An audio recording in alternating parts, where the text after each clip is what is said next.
Launch settings. Tap on your name. Select subscriptions.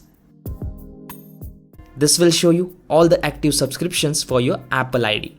You want to select the subscription that you want to cancel. Let's say Apple TV Plus. Now hit this cancel subscription button. Now read this message carefully. It says, even if you cancel your subscription now, you will still be able to use this subscription until your next billing period.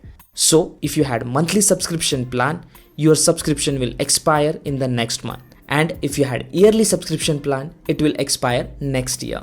So now let's hit confirm. And now as you can read, it says your subscription will expire on 8th of December. It means next month in my case. Now you can continue using this subscription plan until it expires. And once it expires, it won't charge your credit card.